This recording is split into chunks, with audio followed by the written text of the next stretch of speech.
बशीर साहब की 4 लाइनें हैं जो बहुत खूबसूरत है। मैं एक बार उसको सुनाना चाहूँगा आप लोगों को कि सर झुकाओगे तो पत्थर देवता हो जाएगा, सर झुकाओगे तो पत्थर देवता हो जाएगा, इतना ना चाहो उसे वो बेवफा हो जाएगा। इसी में 2 लाइन और उन्होंने बोला है कि हम भी दरिया है हमें अपना हुनर मालूम है, हम भी दरिया हैं हमें अपना हुनर मालूम है, जिस तरफ भी चल पड़ेंगे रास्ता हो ही जाएगा। तो आप लोग ठान लीजिए कि आप लोग क्या है, दरिया हैं। आपको क्या है, जिस तरफ भी आप चलेंगे, जिस तरीके से भी आप चलना चाहेंगे उस तरीके से आप अपने आप को मोल्ड कर सकते हैं। तो यहां पे हम लोग बात करने वाले हैं एनसीईटी के थ्रू अगर आप बीएससी बीएड करने जा रहे हैं, यानी कि 12th के बाद आप एनसीईटी के थ्रू बीएससी बीएड करने जा रहे हैं, तो ये वीडियो आपको लिए बहुत ही इंपॉर्टेंट होने वाला है, क्योंकि इसमें हम लोग जानेंगे कि आईटीपी बीएससी बीएड का सिलेबस और पेपर पैटर्न क्या होता है। और जब आप आईटीपी बीएससी बीएड कंप्लीट यानी कि आप क्रैक कर लेते हैं, एनसीईटी 2026 का एग्जाम क्रैक कर लेते हैं और एडमिशन लेने जाते हैं आईटीपी बीएससी बीएड में, तो उस समय आपसे पूछा जाएगा आपका मेजर और माइनर सब्जेक्ट। तो आपका मेजर और माइनर सब्जेक्ट क्या क्या आपको लेना है, कौन कौन से कॉलेज हैं, कौन कौन सी यूनिवर्सिटी है, इन सब के बारे में आपको हम यहाँ पर बताने वाले हैं। तो चलिए शुरू करते हैं बिना समय गवाए। उससे पहले आप हमारे सोशल मीडिया हैंडल से नहीं जुड़े हैं तो आप लोग जरूर जुड़िए, क्योंकि यहाँ पे आप लोग को बहुत सारी इंफॉर्मेशन मिलने वाली है। आगे बढ़ते हैं, हमारे पेड कोर्स अगर ज्वाइन कर लीजिए, यहाँ पे आपको आपकी जो तैयारी है उसको एक नया आयाम मिलेगा, नए तरीके से आपको गाइडेंस प्रोवाइड कराया जाएगा, सारे इन ए टू जेड इंफॉर्मेशन आपको यहाँ पर दी जाती है। हमारे इस कोर्स में आपको कई तरह के कोर्स आपको मिलेंगे। एक तो आईटीपी बीएससी बीएड का कोर्स मिलेगा, दूसरा नॉन डोमेन का बैच मिलेगा, तीसरा आपका टीचिंग एप्टीट्यूड का मिलेगा, चौथा जो है आपका जनरल टेस्ट टीचिंग एप्टीट्यूड का आपको मिलेगा। तो कई प्रकार के कोर्स हैं, जिसमें आप चाहते हैं कि उस कोर्स को ज्वाइन करें, वो आप बहुत ही मिनिमम फीस में कोर्स ज्वाइन कर सकते हैं। कोर्स ज्वाइन करने के लिए आपको क्या करना है, हमारे ऐप को प्ले स्टोर से डाउनलोड करना है। ऐप का नाम है प्रिस्टाइन क्लासेस, और कोई भी डाउट होने पे दिए गए नंबर पे कॉल या व्हाट्सएप कर सकते हैं किसी भी इंफॉर्मेशन के लिए। ठीक है, तो चलिए आगे बढ़ते हैं अपने इस सेशन में। तो सबसे पहले अगर आप एडमिशन लेने जा रहे हैं एनसीईटी के थ्रू बीएससी बीएड कोर्स में, तो आपको एनसीईटी एग्जामिनेशन देना होगा, और एनसीईटी एग्जामिनेशन देने के लिए आपको कुछ एलिजिबिलिटी क्राइटेरिया को फुलफिल करना होगा। ये क्या क्राइटेरिया, इसको देख लेते हैं कि 12th आपका या तो अपियरिंग में हो या फिर आपने पास कर लिया हो। कहने का मतलब हो कि आप या तो 2026 में आप अपना बोर्ड एग्जामिनेशन देने जा रहे हो, या फिर 2025 या 2025 से पहले आपने जो है 12th पास कर लिया हो। दोनों ही तरह के जो स्टूडेंट हैं एनसीईटी के फॉर्म को फिल कर सकते हैं। आया बात समझ में। अब बात करते हैं कि आपके 12th में कितने मार्क्स होने चाहिए। 12th में आपके 50% मार्क्स होने चाहिए। साथ ही यहां पर कुछ रिलैक्सेशन दिया जाता है एससी एसटी और पीडब्ल्यू स्टूडेंट के लिए, यह है 5% का रिलैक्सेशन। ठीक है, चलिए आगे बढ़ते हैं इसी के साथ। तो यहां पर किस प्रकार के क्वेश्चन पूछे जाते हैं, तो यहां पे आपको जो क्वेश्चन पूछे जाएंगे वह एमसीक्यू टाइप के रहेंगे, यानी आपके जो है बहुविकल्पीय प्रश्न रहने वाले हैं। एक क्वेश्चन 4 ऑप्शन। इसके बाद आपका टोटल जो ड्यूरेशन रहेगा एग्जामिनेशन का 3 घंटे का आपको समय दिया जाएगा, यानी 180 मिनट आपको यहां पर मिलने वाला है। कितने प्रश्न सॉल्व करने के लिए, 181 क्वेश्चन को सॉल्व करने के लिए आपको 180 मिनट मिलेंगे। ठीक है, इसके बाद 2 शिफ्ट में आपका एग्जामिनेशन होगा। हो सकता है कि 3 शिफ्ट में हो, 4 शिफ्ट में भी आपका एग्जामिनेशन हो सकता है। ठीक है, आगे बढ़ते हैं यहां पर। तो मोड क्या रहने वाला है, तो आपका जो मोड होगा वह सीबीटी मोड होगा, यानी कंप्यूटर बेस्ड टेस्ट होने वाला है। यानी कह सकते हैं कि आपका ऑनलाइन माध्यम से ही एग्जामिनेशन होगा, ऑफलाइन एग्जामिनेशन नहीं होने वाला है। ठीक है, इसके बाद आपका मीडियम होगा बाइलिंगुअल। बाइलिंगुअल आपका होगा जो एग्जामिनेशन, एक तो आपका इंग्लिश रहेगा ही रहेगा, और दूसरा जिस मोड में यानी कि जिस मीडियम को आपने चूज किया होगा उस मीडियम में आपका पेपर रहने वाला है। ठीक है, आगे बढ़ते हैं यहां पर। तो इसमें आप देखिए कि बीएससी बीएड में टोटल आपके जो है 7 सब्जेक्ट होते हैं। कितने सब्जेक्ट होते हैं, 7 आपके सब्जेक्ट होते हैं, और इन 7 सब्जेक्ट से आपके कुल टोटल 181 क्वेश्चन आपसे पूछे जाते हैं। लेकिन 181 क्वेश्चन आपको सॉल्व नहीं करना है, इसमें से आपको केवल 160 क्वेश्चन ही आपको यहां पर अटेम्प्ट करना है। आया बात समझ में। इसके बाद एक बात ध्यान रखिएगा कि यहां पर अगर आप 160 क्वेश्चन है तो एक क्वेश्चन जो है आपका 4 मार्क्स रहता है। इस हिसाब से आपका टोटल जो क्वेश्चन मतलब आप कह सकते हैं कि मार्क्स होता है आपका 640 नंबर का आपका पेपर होता है। ठीक है, यानी 160 क्वेश्चन रहता है और 640 नंबर का आपका पेपर होता है, जिसमें सही आंसर करने पे आपको 4 मार्क्स, रॉन्ग आंसर करने पर 1 नंबर आपको दिया जाता है। ठीक है, चलिए आगे बढ़ते हैं। सिलेबस की बात करते हैं तो मैंने जैसा बताया कि 7 सब्जेक्ट होते हैं, तो ये 7 सब्जेक्ट कौन कौन से होते हैं इसको देख लेते हैं। तो पहला जो सब्जेक्ट आपका रहता है और दूसरा जो सब्जेक्ट रहता है, इसमें आपको लैंग्वेज चूज करना होता है।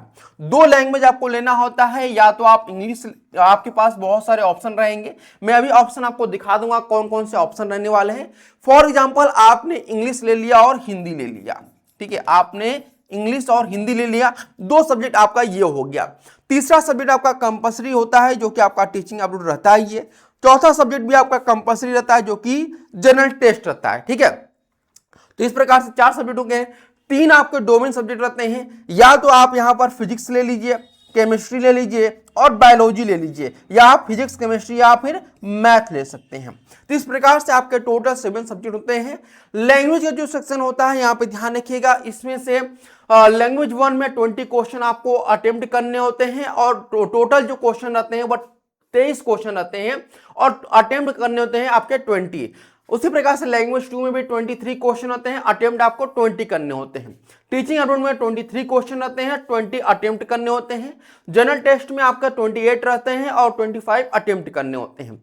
उसके बाद तीनों ही डोमेन में आपको 28 क्वेश्चन रहते हैं, जिसमें से 25 क्वेश्चन आपको अटेम्प्ट करने होते हैं ईच डोमेन से, यानी ईच डोमेन में आपको 25 क्वेश्चन अटेम्प्ट करने होते हैं। एक बात और ध्यान रखिएगा कि जो आपके 7 सब्जेक्ट दिए होते हैं, इन सभी 7 सब्जेक्ट में कम से कम एक क्वेश्चन जो है, यहां पर आप ध्यान रखिएगा, एक क्वेश्चन आपको कंपलसरी है हर सब्जेक्ट से, यानी ईच सब्जेक्ट, सभी सब्जेक्ट से जो है आपको एक क्वेश्चन जरूर से जरूर अटेम्प्ट आपको करना है। ये अगर नहीं करते हैं तो आप डिस्क्वालीफाई हो जाएंगे IIT, NIT, RI जैसे बड़े बड़े इंस्टीट्यूट में एडमिशन लेने के लिए। आया बात समझ में? तो हर सेक्शन से एक क्वेश्चन आपको जरूर अटेम्प्ट करना है। ठीक है, चलिए आगे बढ़ते हैं।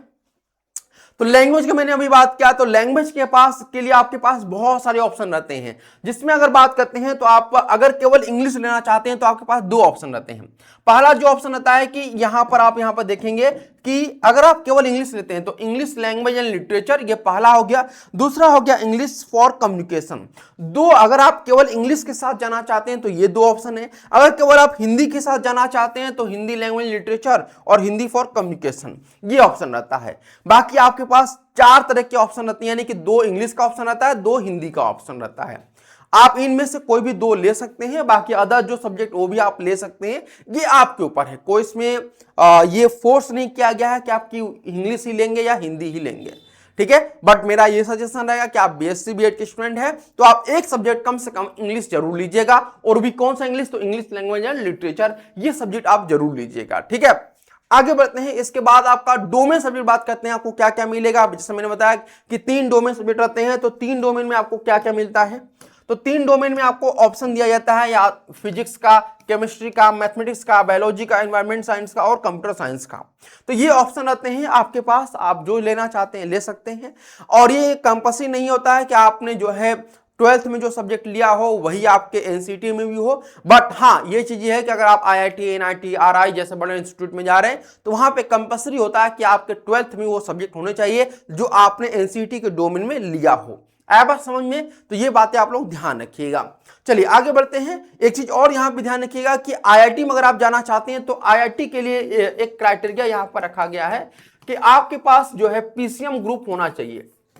PCM होना चाहिए आपके दोनों में, आपके 12th में भी आपके होना चाहिए PCM, और आपके जो है NCT का जो आप एग्जामिनेशन देंगे NCT 2026 का, इसमें भी 3 डोमेन जो आप लेंगे ये PCM ही होना चाहिए, फिजिक्स, केमिस्ट्री, मैथ होना चाहिए। ये बात आप ध्यान रखिएगा।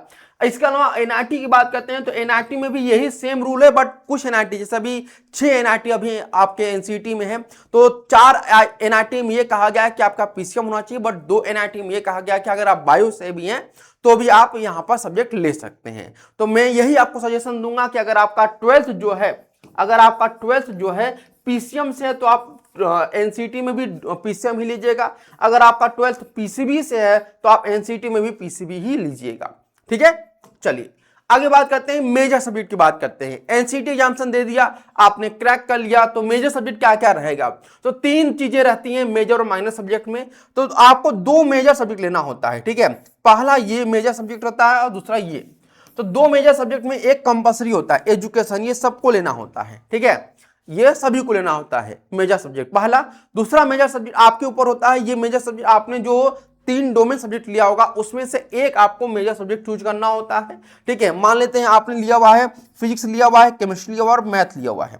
ठीक है, आपने यहां पर मेजर सब्जेक्ट तौर पर पहला मेजर सब्जेक्ट 2 ये आपने लिया फिजिक्स को, तो अब जो माइनर सब्जेक्ट लेंगे वह फिर से आप फिजिक्स नहीं ले सकते हैं। ठीक है, अब यहां पर जो माइनर सब्जेक्ट रहेगा, ठीक है, माइनर जो सब्जेक्ट रहेगा, ये माइनर सब्जेक्ट आप या तो केमिस्ट्री ले सकते हैं या फिर आप मैथ ले सकते हैं।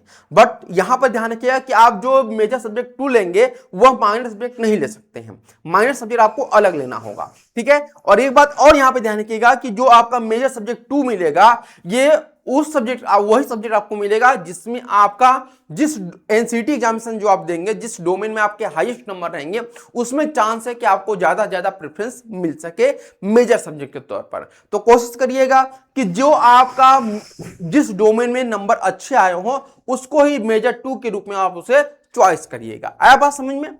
चलिए आगे बढ़ते हैं यहां पर। इसके बाद बीएससी बीएड जो कॉलेज है वो कौन कौन से कॉलेज आप एडमिशन ले सकते हैं?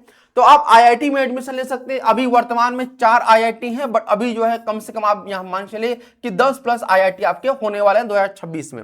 एनआईटी की संख्या की बात करते हैं तो अभी आपके 6 एनआईटी हैं, तो ये भी आप यहां पर मान के चलिए कि आपके 10 एनआईटी अभी और बढ़ने वाले हैं। ठीक है, आरआई की बात करते हैं तो अभी आपके 2 आरआई हैं, 2 और आरआई यहां पर आप मान चल सकते हैं कि 2 आरआई और आपके बढ़ेंगे 2026 में। सेंट्रल यूनिवर्सिटी अभी आपकी हैं तो इसमें और भी सेंट्रल यूनिवर्सिटी ऐड हो रही हैं। स्टेट यूनिवर्सिटी इसमें और भी स्टेट यूनिवर्सिटी आपकी ऐड हो रही हैं। यहां पर प्राइवेट यूनिवर्सिटी में एडमिशन नहीं होता है बीएससी बीएड में, ये बात आप ध्यान रखिएगा। और यहां पर एक बात और ध्यान रखिए कि यहां पर आपको डेली क्लासेस करना होता है, यहां पर आपको डेली क्लासेस होती हैं, ये बातें आप लोग ध्यान रखिएगा। और हर क्लासेस की जो हर यूनिवर्सिटी की आपकी जो फीस होती है वो अलग अलग होती है। तो अगर आप चाहेंगे कि आप आईआईटी के बारे में जानना चाहते हैं, एनआईटी के बारे में जानना चाहते हैं, तो उसका अलग से मैं सेपरेट वीडियो बना दूंगा। ठीक है, चलिए आगे बढ़ते हैं। इसके बाद आपका है कि अब चूंकि कुछ स्टूडेंट ऐसे होते हैं जो अभी 12th में भी हैं और 12th के साथ जो है अपना एनसीटी एग्जामिनेशन देना चाहते हैं, तो मेरा एक ही सजेशन रहेगा आप लोग के लिए कि आप जो अपने डोमेन सब्जेक्ट आपने लिया होगा उस डोमेन सब्जेक्ट पर आप फोकस करिए। जैसे आपका पीसीएम हो गया या फिर आपका पीसीबी हो गया, इस पर आप फोकस करिए। ठीक है, इसके बाद जो आप डोमेन सब्जेक्ट लेंगे वो आपका केवल जो रहेगा वह एनसीईआरटी बुक्स के अकॉर्डिंग होना चाहिए। एनसीईआरटी बुक्स को ही आप प्रिफर करिए अदर बुक्स की अपेक्षा। आया बात समझ में? तो ये रही आपकी बोर्ड और एनसीईआरटी स्टूडेंट के लिए एक सजेशन। और फिर से यहां पर सारी इंफॉर्मेशन मैंने आपको बता दिया है। आईटीपी बीएससी बीएड से रिलेटेड अगर कोई भी जानकारी चाहिए आईटीपी बीएससी बीएड से रिलेटेड तो आप यहां पर कमेंट करिएगा। कोशिश करूंगा आपके सभी कमेंट का मैं यहां पर जवाब दे सकूं। तो आज के लिए इतना ही, फिर मिलते हैं नेक्स्ट सेशन में। तब तक के लिए आप सभी का बहुत बहुत धन्यवाद।